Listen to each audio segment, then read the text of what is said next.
जय शनिदेव भक्तों, मनु भैया का प्रणाम आप सब लोग स्वीकार करें। समय समय पर बीच बीच में मैं आपको जानकारी देने आता रहता हूँ। तो विषय तो हमारा आप जानते ही हैं, बहुत ही गूढ़ है। जिसको संसार नहीं मानता उसको हम मानते हैं, और जो पढ़े लिखे होने का घमंड करता है, जिसको अभिमान है पढ़े लिखे का, वो इसको मानते नहीं हैं, लेकिन वो अपने शास्त्रों को मानते हैं। और हमारे शास्त्रों में बखूबी इसका वर्णन किया गया है। जो शास्त्रों में वर्णन है भूत प्रेत आदि का, जैसे हमारी जो सबसे बड़ा ग्रंथ है श्रीमद् भागवत कथा, एक प्रेत के उद्धार से शुरू होती है।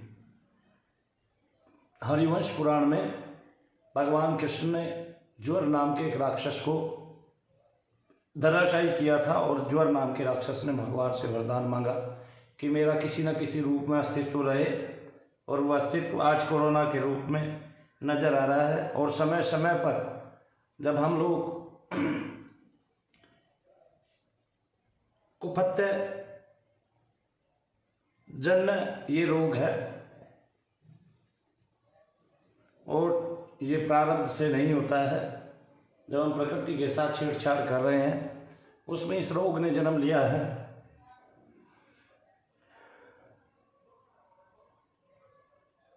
तो ऐसे रोगों में भी अगर हम जप करते हैं तो हमें बहुत लाभ मिलता है, सहारा मिलता है, ईश्वरीय शक्ति मिलती है, ऊर्जा मिलती है, तरंगे मिलती हैं, और वो तरंगे इस रोग को कम करने में हमारी सहायक हो सकती है। तो रोग भी दो प्रकार के होते हैं, आदि और आदि व्याधि के नाम से जिनको हम जानते हैं। आदि जो रोग होते हैं वो मानसिक रोग होते हैं, और व्याधि यानी कि शारीरिक रोग होते हैं। आदि भी दो तरह के रोग होते हैं, एक तो शोक चिंता आदि से हो जाए, और दूसरा पागलपन हो जाए। चिंता शोक आदि तो अज्ञान से भी होते हैं, और पागलपन जो है वो प्रारब्ध से होता है। अतः ज्ञान होने पर भी हमें चिंता शोक आदि तो मिट जाएंगे, पर प्रारब्ध के अनुसार अगर कोई पागल है तो वो रोग हमारा कभी भी मिटता नहीं है। हाँ, ज्ञानी के द्वारा अगर कोई अनुचित शास्त्र निषिद्ध क्रिया कभी होती नहीं है पागलपन होने पर भी। और जब हमें मृत्यु आती है तो उसमें भी दो प्रकार की मृत्यु होती है, आकस्मिक और अकाल मृत्यु। अब अकाल मृत्यु में और आकस्मिक मृत्यु में मैं आपको थोड़ा अंतर बता देता हूँ। जैसे कोई व्यक्ति सांप काटने से मर जाए, अचानक ऊपर से गिरकर मर जाए, पानी में डूबकर मर जाए, हार्ट फेल हो जाए, या किसी दुर्घटना आदि से मर जाए, तो यह उसकी आकस्मिक मृत्यु है। आकस्मिक मृत्यु है यह उसकी। स्वाभाविक जो मृत्यु होती है उसी तरह आकस्मिक मृत्यु भी प्रारब्ध के अनुसार आयु पूरी होने पर ही होती है। लेकिन अगर कोई व्यक्ति जानबूझकर हत्या कर ले, फांसी लगाए, कुएं में कूदकर, गाड़ी के नीचे आकर, छत से कूदकर, जहर खाकर और शरीर में आग लगाकर मर जाए, तो यह उसकी अकाल मृत्यु है। यह मृत्यु आयु के रहते हुए ही होती है। जब हमारे पास आयु ही नहीं होगी तब यह मृत्यु नहीं हो सकती। तो जिसके पास आयु है वो इस तरह आत्महत्या आदि करता है, जहर खाता है, कुएं में कूद जाए, गाड़ी के नीचे आ जाए, छत से कूद जाता है, और जानबूझकर शरीर आदि में आग लगा लेता है, तो ये जो है आत्महत्या करने वाला मनुष्य को अपनी हत्या का भी पाप लग जाता है। तो यह नया पाप कर्म है, यह प्रारब्ध के अनुसार नहीं है, यह आपको पीछे से नहीं मिला है कि आप ऐसा करोगे। मनुष्य शरीर तो है भगवान के लिए ही है। अतः आत्महत्या जब हम करते हैं तो हम शरीर को नष्ट करने का जो बड़ा भारी पाप है वो हमें लग जाता है। लेकिन कई बार हम आत्महत्या करने की कोशिश करते हैं, तब हम बच भी जाते हैं। जब बच जाते हैं, आत्महत्या करते हैं तब बच जाते हैं हम, तो कोई आदमी हमें बचा लेता है, तो उसका हमारे से पीछे किसी प्रारब्ध से संबंध जुड़ा हुआ है, और हमने उस पर उपकार किया है, और उस उपकार का बदला, उस पर उपकार का बदला इस जन्म में वो हमारी रक्षा करके चुकाता है। जैसे कोई आदमी कर्ज में है, कर्ज में अगर वो मरने जा रहा है, डूबने जा रहा है, या कुछ और करने जा रहा है, आत्महत्या करने जा रहा है कर्ज के डर से, भय से, उस पर दबाव पड़ा हुआ है, अगले आदमी का भय है, या समाज में जो है अपने मान का गिरने का भय है, तो उसको कोई बचा लेता है, उसका कर्ज उतार देता है। इस तरह से तो प्रारब्ध से उसका ये जुड़ा होता है। अब देखो, देवताओं के बारे में मैंने पहले बताया था। आजान कोटि जो देवता होते हैं वो महासर्ग से और प्रलय तक, एक कल तक देवलोक में रहते हैं। वे अजान देवता कहलाते हैं और वे देवलोक के बड़े अधिकारी होते हैं।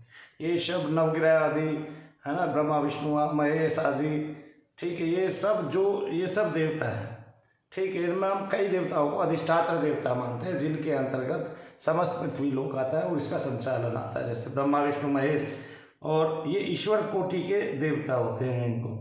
और ये 5 होते हैं, 5 की गणना आती है हमारी ईश्वर कोटि के देवताओं में। शिव है, महाशक्ति है, गणेश है, सूर्य है और विष्णु है।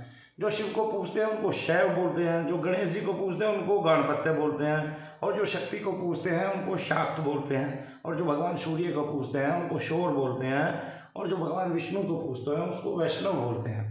तो इस प्रकार पंच देवताओं की पूजा हम करते हैं। इसके अलावा भी जो साधारण देवता होते हैं, जैसे इंद्र है, वरुण है, मरुत है, रुद्र है, आदित्य है, वसु हैं, ये सब साधारण देवता हैं।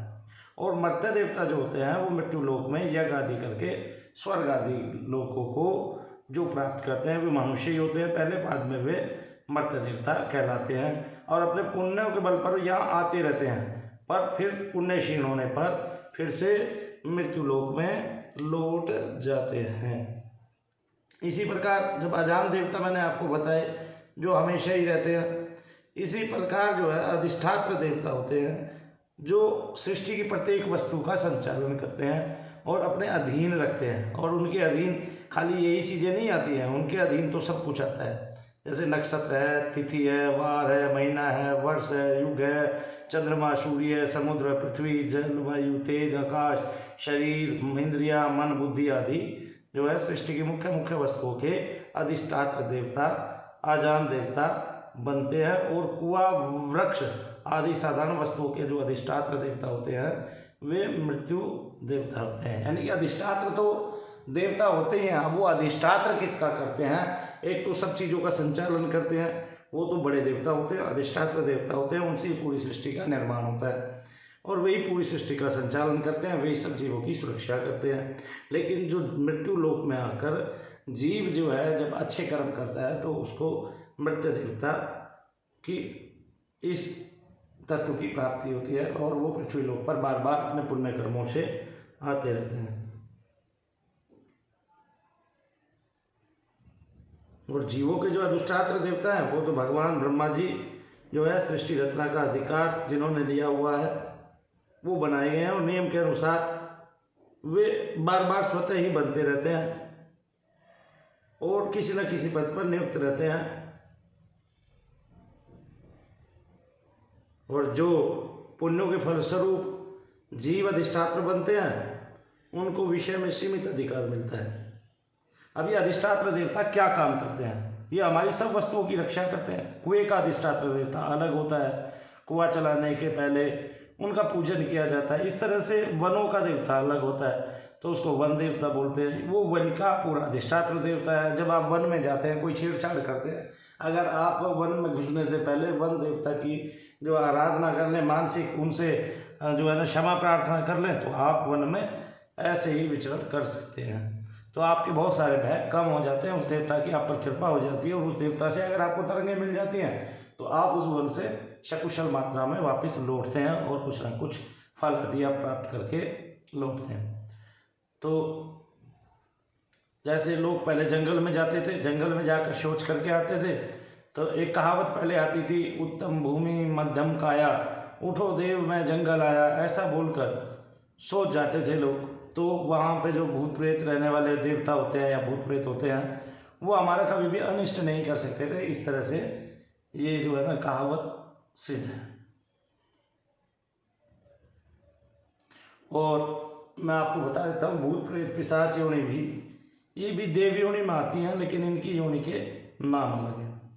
जैसे विद्याधर, अप्सरा, यक्ष, गंधर्व किन्नरा पिशाचो गुयिका सिद्धो भूतो अमी देव योनया, ये देव योनि में ही आ जाती हैं और माता पिता भी देव योनि में आते हैं।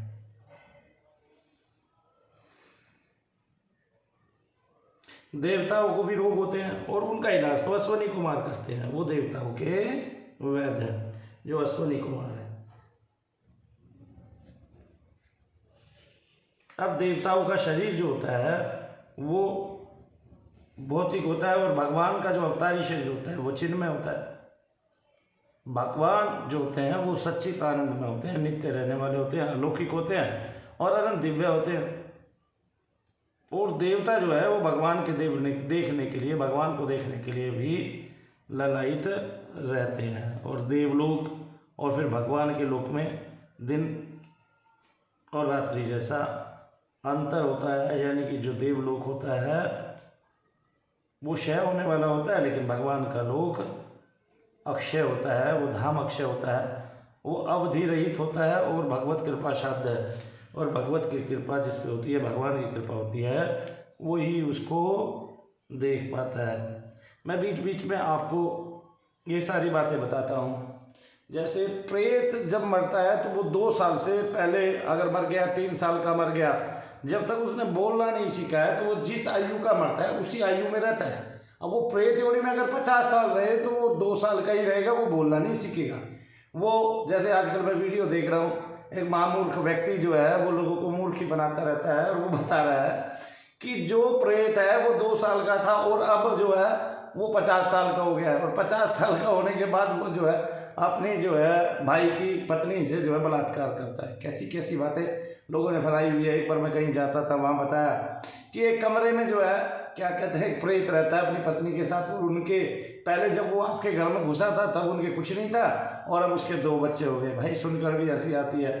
एक बात, अभी तो एक कुत्ता किसी के घर में रहता था, उस कुत्ते की आत्मा जो है उस औरत में आ गई मर के, और वो कहती है मैं तुम्हारे घर का टॉमी हूँ, बोलता भी है मैं तुम्हारे घर का टॉमी हूँ और मैं तुम्हारे घर में जन्म लेना चाहता हूँ। और एक महात्मा जो यहाँ पे इस पृथ्वी लोक में मरा हुआ था, जिसको पूजने वालों की आज संख्या बढ़ रही है, तो भाई ऐसा है जिसको पूजने वाले की आज संख्या बढ़ रही है, वो महात्मा उस कुत्ते की योनि का उद्धार करके उनके घर में उनको उत्पत्ति कर देता है, यानी कि उत्पन्न कर देता है।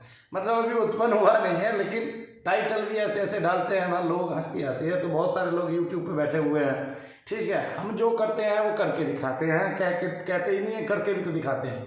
और बीच बीच में आप लोगों को बहुत सारा भूत प्रेत आदि के बारे में बहुत बड़ा और दीर्घ और ज्ञान हम आपको प्रदान करते हैं, अवर्णनीय ज्ञान प्रदान करते हैं, और इसके विषय में बहुत सारी बातें हम आपको बताते भी हैं। और अभी मैं एक दिन पितरों का जिक्र करूँगा कल या कभी भी, और पितरों के बारे में आपको खोल के विस्तार से बताऊँगा। इस तरह से आप जानकारी लेते रहें, जानकारी लेंगे। दूसरा, अभी कोरोना महामारी चल रही है, इसके बीच में जो है मैं आप लोगों को कुछ कहना चाहता हूँ कि जो मुस्लिम लोगों ने ये किया हुआ है, ये भाई हमारे लिए तो हिंदू मुस्लिम बराबर ही है। और सबसे पहले अगर हिंदू उत्पन्न होता है तो हिंदुओं में से ही मुस्लिम आया है, और हमें तो सबके अंदर अपने ईश्वर को ढूंढना होता है और हम ईश्वर को देखते हैं। तो उनके प्रोफेट ही कहते हैं कि if you here of N outbreak of plague in a land don't enter it. अगर कहीं पे कोई बीमारी, भयावह बीमारी उत्पन्न हो गई है तो आप उसके अंदर ना जाएं, उस एरिए को छोड़ दें, उस क्षेत्र को आप छोड़ दें अगर आपको पता चल गया कि उस क्षेत्र में कोई बीमारी है। But if the plague breaks out in a place while you are in it, अगर आप किसी ऐसे स्थान में हैं जहाँ पे ऐसा कोई रोग फैल जाता है और पहले से ही आप जो है ना वहाँ पे हैं, तो आप उसको छोड़े भी नहीं, ठीक है। जब आप उस स्थान को नहीं छोड़ते हैं तो death from plague is martyrdom for every Muslim. तो फिर ऐसे मुस्लिम व्यक्ति के लिए, ऐसे मुसलमान के लिए जो प्लेग आदि रोग है वो उसको शहीदी देने वाला है, शहीदी प्रदान करने वाला है अगर कहीं है। अब आप निकल के चलो तो आप ये मान लो कि आप अगर इससे मर जाते हैं, अगर आप अंदर ही हैं और आपको ये रोग हो जाता है तो आप शहीद हो गए। लेकिन आप जब इस रोग को लेके घूमते हैं, जब ये पहले से नहीं था, आप इसको लेके आते हैं कहीं से, तो आप बहुत बड़ी गलती कर रहे हैं। आप तो अपने ही प्रोफेट को नहीं मान रहे, आप तो अपने ही बनाने वालों को नहीं मान रहे तो भाई फिर किसको मानोगे? ठीक है ना। तो धर्म के विवाद में तो खैर हम नहीं पढ़ते, सभी धर्म हमारे लिए बराबर है, हिंदू हो या मुस्लिम। जब बात आती है धर्म की तो अपने धर्म को बड़ा दिखाने के लिए लोग कहते हैं कि प्रत्येक जीव ईश्वर की रचना है, हमारे अल्लाह की रचना है, या हमारे मसीह की रचना है, या हमारे बौद्ध की रचना है, या हमारे महावीर की रचना है। लेकिन जब बात आती है तो हम अपने देवताओं को छोटा कर देते हैं, हम अपने बनाने वालों को छोटा कर देते हैं, तो फिर उसको सब हृदयों में नहीं देख पाते। क्या राजनीति है, वाहरी कुदरत, वाहरी तेरी माया। और ये संसार जो है अचूक जाल से बना हुआ है, और यहाँ पे मते क्या अलग अलग हो सकते हैं, लेकिन आप सबको मैंने पहले भी बताया था, मानव की कीमत ज़्यादा है। अगर वो जीवित है तो वो अल्लाह को प्राप्त करेगा, वो जीवित है भगवान बुद्ध को प्राप्त करेगा, वो जीवित है भगवान महावीर को प्राप्त कर लेगा, अगर वो जीवित है तो यीशु मसीह को प्राप्त कर लेगा, ईश्वर को प्राप्त कर लेगा, अगर वो जीवित है तभी वो ब्रह्म को, भगवान ब्रह्मा विष्णु महेश को प्राप्त कर लेगा, और मेरे जैसा कुछ किसी देवता को प्राप्त कर लेगा, शनिदेव महाराज को प्राप्त कर लेगा। इन सभी देवताओं का ऊपर के लोगों से सीधा संबंध होता है। कोई हाथ पकड़ के जाना चाहता है, कोई बिना हाथ पकड़े जाना चाहता है, कम से कम मैं उस देवता का तो भजन करता हूँ जो इस पृथ्वी लोक पे न्यायाधीश है और न्यायकारी है। तो मनु भैया का आपको प्रणाम। मनु भैया आपको बीच बीच में यही बातें बताते रहेंगे, लेकिन नहीं मानना किसकी, उसकी जो कहता है प्रेत 2 साल का था, अभी उसने बोलना नहीं सीखा था, बाद में 50 साल का हो गया वो रेप भी करता है और वो बोलता भी है मैं तुम्हारा नाश कर दूंगा। ठीक है, ये हमेशा प्रेत योनि में जितने भी प्रेत होते हैं सभी झूठ बोलते हैं, और इसलिए मनु भैया इनको नहीं सुनते हैं। वैसे आप सबकी कृपा शक्ति से, आप सबकी दया शक्ति से मनु भैया को अचूक साधन मिला है प्रेत योनि से बाहर निकालने का। जो लोग प्रेत ग्रसित हैं उनको बाहर निकालने का मेरी कोशिश रहेगी कि आने वाला समय सबके लिए लाभकारी हो। सब इस महामारी से छुटकारा पाकर जब धाम पर आएंगे जो भक्त हैं, हम दिखाएंगे कि भगवान ने हमें क्या प्रदान किया है। ऐसी अचूक शक्ति भगवान से मिली है जो आप सब लोगों का कल्याण करेगी। जय शनिदेव, भारत माता की जय। या शाबिर हक शाबिर। और हाँ, शाबिर जो पिया हैं ये शनिदेव के अवतारी अंश हैं। तो पहले एक ही धर्म होता था, हिंदू धर्म होता था, अब जो आएगा वहाँ उन्हीं के देवी देवताओं का अंश आएगा। तो फिर भैया, और जो जिसका अंश होता है, जैसे जो जिसका भी अंश होता है उसमें वही तरक्की आती है। जो जिस देवता को पूजता है भजता है, जैसे शाबिर पिया का 12 वर्षों का इतिहास है, भूखे पेट रहे हैं, और इतना इतिहास है, ऐसा गजब का आंदोलित इतिहास है कि अगर हम उनके जीवन से सीख ले, भूखे पेट रहकर लगातार भजन करना, दूसरे लोगों को लंगर बांटना, तकसीम करना रोजाना, और अपनी ही नमाज खुद पढ़ा देना, यानी कि मरने के बाद जीवित होकर सबके सामने स्पष्ट आना। तो भारत में तो ऐसे जिसने भी किया है उसने भगवान का रूप ले लिया है, और लगातार वर्षों तक इन पोखरों को, जो आप आंखें जो है ना जिनकी पोखर हो जाती हैं, और तपस्वी जो हैं वही शनिदेव महाराज हैं। और जो न्याय करता है, उन्होंने न्याय किया है, उन्होंने दुनिया को बताया है कि जो बड़े बड़े लोग बने हुए थे, क्या कहते हैं, काजी आदि बने हुए थे, और जिनके नीचे 5-5 हज़ार की जनसंख्या उनके शिष्यों के रूप में रहती थी, जिनका सिक्का चलता था, उनको धूल चटा दी, और मस्जिदों से भी जिसने सजदा करा दिया, वो सामान्य व्यक्ति नहीं है, वो ईश्वर अंश है। और मैं तो मानता हूँ कि वो शनिदेव का ही अंश है, इसलिए मैं उनको पूछता हूँ, क्योंकि उनके जीवन से और शनिदेव महाराज के जीवन से एक ही स्टोरी उत्पन्न होती है, वो है परम तप की, बड़ी तपस्या की, और जिनके जीवन में पत्नी का बस इतना ही भाव है कि वो सामने आती हैं और आते ही खाक हो जाती हैं, और उसके बाद से अपना जीवन, अपनी जो शरीर है वो तप में ही जर्जर होता है। जिनके सामने खड़े होने की किसी की औकात नहीं रहती, जिनकी आँखों मात्र से, दृष्टि मात्र से ही ये संसार ब्याह दावा नल से जल उठता है, ऐसे मेरे शाबिर पिया हैं, ऐसे मेरे शनिदेव महाराज हैं। बोले शनिदेव महाराज की जय, शाबिर प्यारे की जय।